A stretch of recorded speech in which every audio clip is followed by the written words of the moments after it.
Hey guys, it's Clay Hayes here, and today we've got a little bit different video. I'm going to be responding to some criticism of a recent video that I put out that tells the story of my youngest son, Finn, killing an 89-pound hog with a 20-pound self-bow. So I do have something that I've typed up here, so you're going to see me referencing this quite a bit because it is fairly lengthy. I first want to say that the comments that I've got on this video are overwhelmingly positive, but there are a few people that have raised some legitimate concerns that I failed to fully explain when the video came out, and so that's what we're going to be talking about in this video.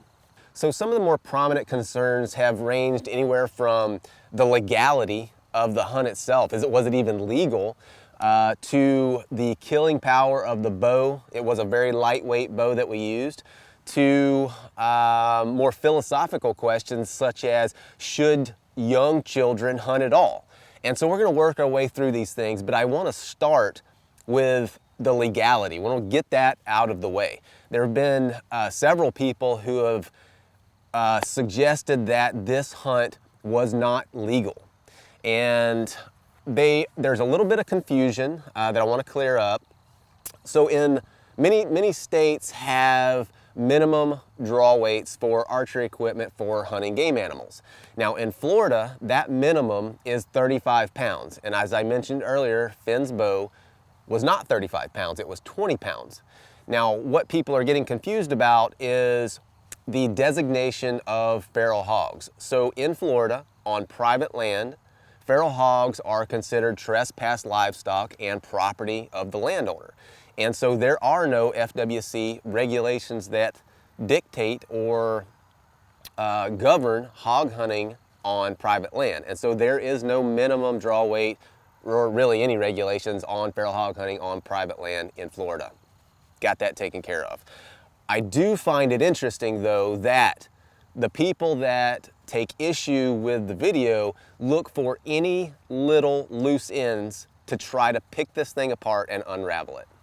So one of the big concerns that people are bringing up is the extremely low weight of Finn's bow. And people on both sides of this issue are grabbing hold to this and using it for their own purposes. You have some people that are saying that the weight was way too low to reliably kill an animal of that size. And then on the other end of the spectrum, you have people claiming or using that stat to justify using lightweight tackle for big game, saying that lightweight bows are perfectly acceptable for hunting big game. Now, my opinions lie somewhere in between. Now, let me explain why. When it comes to arrow penetration, there are several key factors that are very important, and the draw weight of the bow is just one of them. Now, I'm going to talk about, or I'm going to mention the other ones very quickly, and then these are in no particular order, but bow efficiency, draw length, draw weight, arrow speed, arrow weight, arrow flight, as in tuning, shot placement, broadhead design and sharpness, and all of Dr. Ashby's FOC or front of center stuff that we'll revisit here in just a minute. Now, before we dive into arrow penetration, I want to address this broader idea of risk that's been brought up as it applies to the probability of shooting and wounding and losing an animal. And we're going to talk about this in terms of bow weight to begin with. So the point that's been brought up is that with a very lightweight bow, you have a higher chance of wounding and losing an animal than you do with a heavier, what's typically accepted as a hunting weight bow.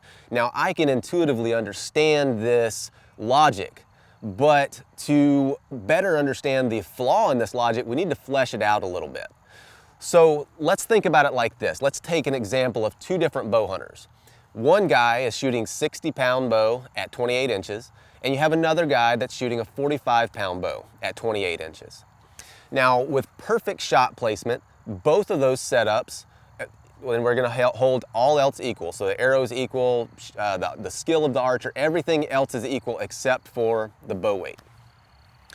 Now with perfect shot placement, both of those setups will very quickly and efficiently kill a very big hog. But as we move farther and farther from perfect shot placement, and I'm talking not rearward, but around the shield of a big boar hog or the shoulder, heavy shoulder bones, as we move away from a perfect shot placement, the risk gets higher with a lower weight bow. Now with a 60-pound bow, you could, and a good arrow setup, you could probably punch through the shoulder bones of a big boar hog. You're not gonna do that with a 45-pound bow. And so, and I'm not saying that it can't be done, I'm saying the probability of it being done is much lower. And so you have a higher risk with a 45-pound bow than you do a 60-pound bow.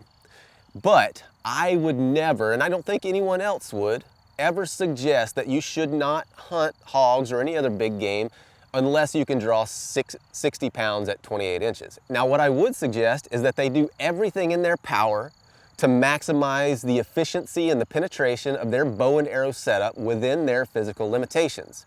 Now in Finn's case, he could draw and shoot accurately 20 pounds at 20 inches. Now I admit that that low draw weight and low draw length are significant limitations to overcome, but luckily they're only two of the many factors that influence arrow penetration. In order to overcome or mitigate for those limitations, I maximized to the extent possible every other factor that influences penetration, and that includes the broadhead design and sharpness, arrow flight, arrow weight, FOC, and shaft diameter. Now, I listed those stats in the original video description, but I'm gonna list them again here just so that you'll have them.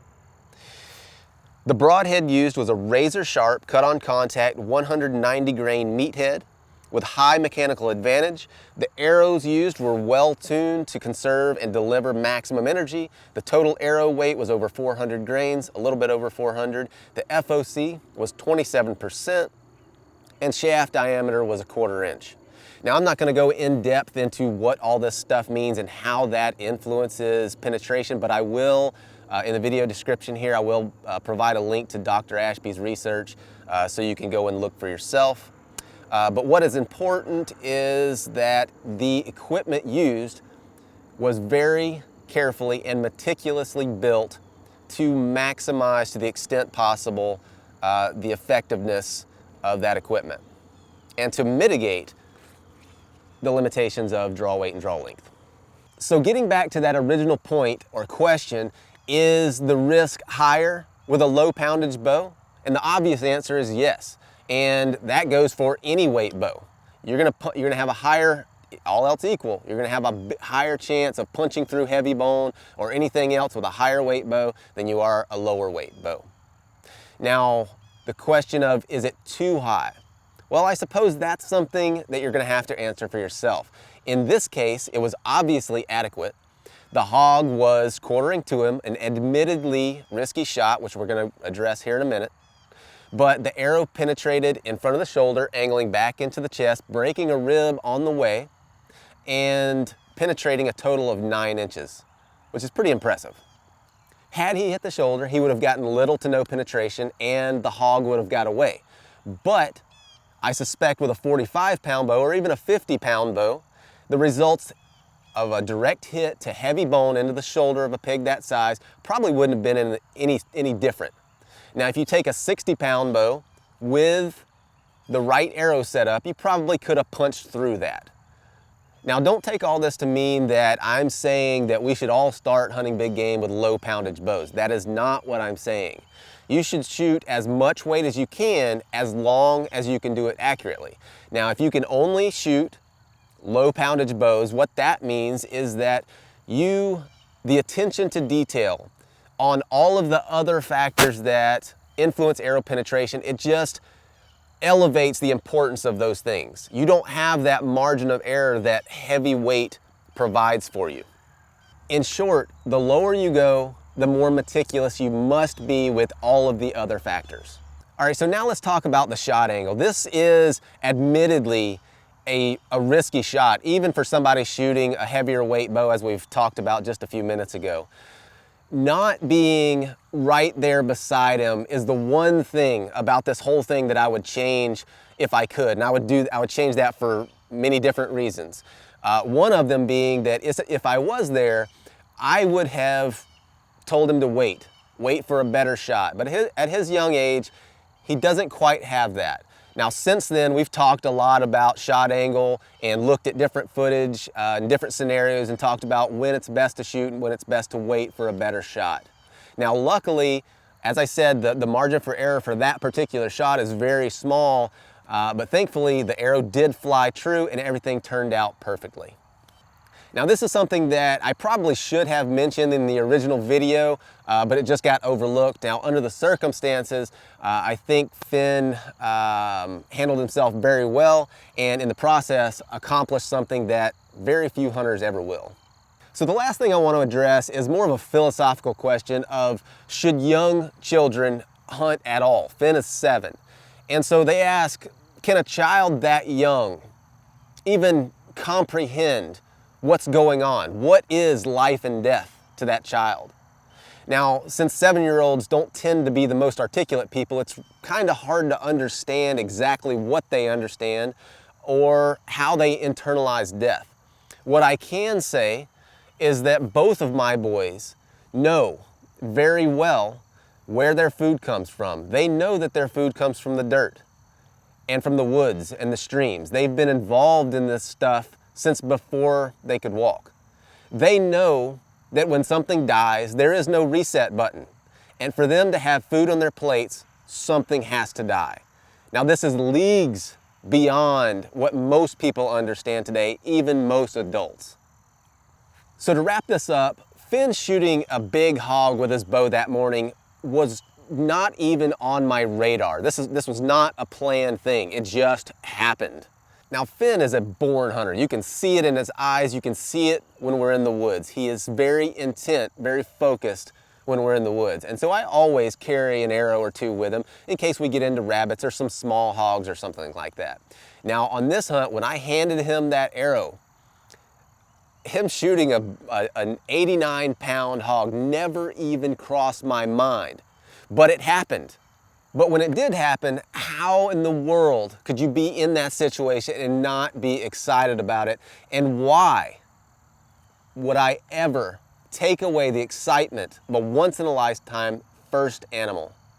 Now, I probably should have put some of that in the video as well, but I'm also a very proud father, and in my rush to get the video out, it got overlooked as well.